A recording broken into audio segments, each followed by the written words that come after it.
Ma, Mas Kerti kesini mau minta izin ngelamar Emma, Ma. Oke, ilmu berumah tangga apa aja yang Mas Kerti punya? Tenang Bu, ilmu agama, ilmu membahagiakan istri dan mertua, ilmu jadi bapak yang baik juga sudah saya pelajari Bu. Masih belum cukup. Ada satu ilmu lagi yang tidak kalah penting sebelum berumah tangga. Apalagi yang kurang Bu? Ilmu cegah stunting. Hah? Stunting? Ilmu buat merawat bayi biar gak pendek kan? Saya kan tinggi Bu. Lagian, itu kan tugasnya istri ya Bu ya. Ya, memang sih istri yang nantinya akan hamil, melahirkan, merawat dan membesarkan anak gitu kan. Tapi suami sebagai kepala keluarga itu juga punya peran penting loh dalam mencegah stunting. Kenapa? Karena semua keputusan dalam rumah tangga atas izin suami. Memang apa tugas yang bisa saya bantu Bu? Stunting adalah kondisi gagal tumbuh pada anak balita akibat kekurangan gizi kronis sehingga anak terlalu pendek untuk usianya. Nah, kekurangan gizi ini bisa terjadi sejak bayi dalam kandungan dan pada masa awal setelah bayi lahir. Akan tetapi biasanya kondisi stunting baru terlihat setelah bayi berusia 2 tahun. Tidak hanya postur yang lebih pendek, stunting juga dapat menyebabkan perkembangan kognitif, motorik, dan verbal yang tidak optimal, IQ bayi lebih rendah, peningkatan resiko terkena penyakit saat balita, serta untuk dampak jangka panjangnya, postur tubuh lebih pendek, produktivitas dan kapasitas kerja yang tidak optimal, meningkatnya resiko menderita obesitas, diabetes, dan penyakit bawaan lainnya, serta menurunnya kesehatan reproduksi. Masalahnya, ketika anak sudah mengalami stunting di atas usia 2 tahun, maka akan sangat sulit untuk mencapai tumbuh kembang yang optimal. Makanya sangat diperlukan pencegahan terutama 1000 hari pertama kehidupan bayi. 1000 hari pertama ya Bu? Ya udah nanti aja belajarnya kalau istri saya sudah hamil Bu. Jangan salah. Pencegahan stunting itu dimulai sejak sebelum hamil loh. Karena awal pertumbuhan janin itu membutuhkan cadangan nutrisi dari ibu, terutama zat besi dan asam folat. Nah, zat besi dan asam folat ini sangat penting bagi janin untuk produksi sel darah merah serta pembentukan otak dan saraf janin. Ibu yang mengalami anemia sejak sebelum hamil hingga awal kehamilan dapat menghambat pertumbuhan janin. Nah, ini meningkatkan resiko bayi stunting di kemudian hari. Karena itu sangat penting sekali untuk menjaga berat badan ibu jangan sampai kurang, periksa kondisi tubuhnya jangan sampai anemia, terutama setelah menstruasi, serta jangan lupa memberikan tablet penambah darah yang mengandung zat besi dan asam folat untuk mencukupi kebutuhan nutrisi ibu dalam mempersiapkan kehamilan. Saat istri hamil, apa yang bisa saya bantu Bu?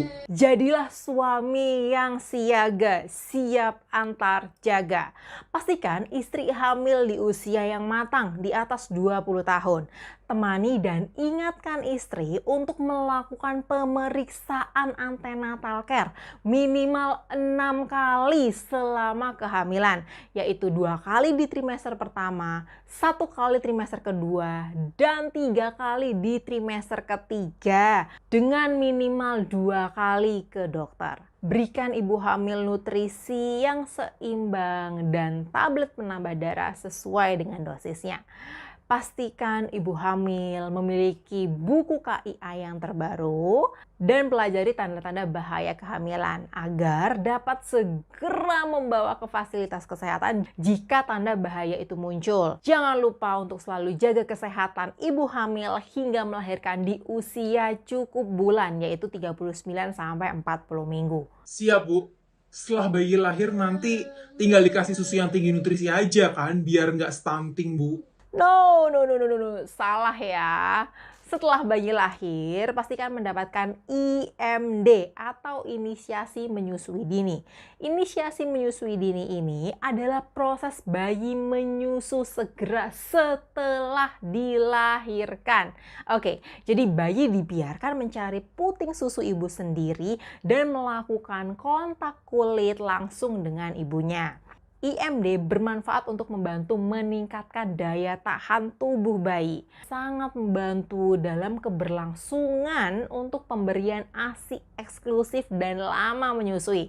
ASI mengandung kolostrum yang kaya akan antibodi karena mengandung protein untuk daya tahan tubuh dan bermanfaat untuk mematikan kuman dalam jumlah tinggi sehingga pemberian ASI eksklusif dapat mengurangi resiko kematian pada bayi. Kolostrum pada dasarnya berwarna kekuningan yang dihasilkan pada hari pertama sampai hari ketiga. Hari keempat sampai hari ke-10, ASI mengandung imunoglobulin, protein, dan laktosa yang lebih sedikit dibandingkan kolostrum. Tetapi lemak dan kalorinya lebih tinggi dengan warna susu yang lebih putih. Nah, peran suami sangat penting untuk membantu ibu memberikan ASI eksklusif selama 6 bulan. Baik Bu, tapi kalau asinya sedikit, gimana Bu? Nggak boleh dikasih sufar kah? Kan kasihan bayinya nggak nyusu nanti Bu. Jangan khawatir kalau ASINya masih sedikit, karena lambung bayi saat awal lahir itu hanya sebesar kelereng. Oke, perhatikan dulu kenapa produksi ASI itu sedikit. Kurangnya refleks menetek pada bayi, salah perlekatan saat menyusui, ibu yang kurang nutrisi, atau karena ibu yang kurang bahagia, ini bisa bikin produksi ASI menjadi sedikit loh. Paham Bu. Saat waktunya makan, apa yang bisa saya bantu Bu? Belajar tentang MPASI. Nah, atau makanan pendamping ASI. Makanan ini diberikan pada bayi usia 6 bulan ke atas dengan gizi seimbang.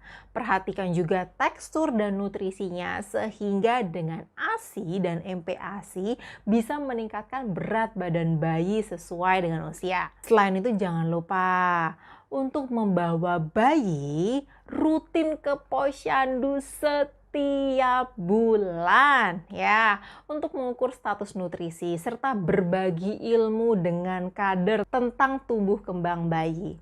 Nah, bayi juga wajib melengkapi imunisasi untuk mencegah penularan penyakit berbahaya. Program imunisasi ini penting diikuti sesuai usia bayi. Dengan imunisasi itu bisa meningkatkan daya tahan tubuh bayi sehingga bisa lebih sehat lagi. Karena bayi yang sakit tentu saja akan menghambat pertumbuhannya dan meningkatkan resiko stunting. Ternyata banyak juga ya ilmu yang harus saya pelajari sebagai calon suami Bu. Masih ada lagi. Cegah stunting dengan menerapkan pola hidup bersih dan sehat. Salah satunya, menyediakan akses ke air bersih, jangan buang air besar sembarangan, jaga lingkungan agar terbebas dari asap rokok, serta lakukan kebiasaan gerakan cuci tangan pakai sabun. Cara-cara ini dapat menghindarkan kita terinfeksi penyakit berbahaya sehingga dapat menurunkan resiko kejadian stunting. Ayo bersama cegah stunting untuk generasi lebih cerdas.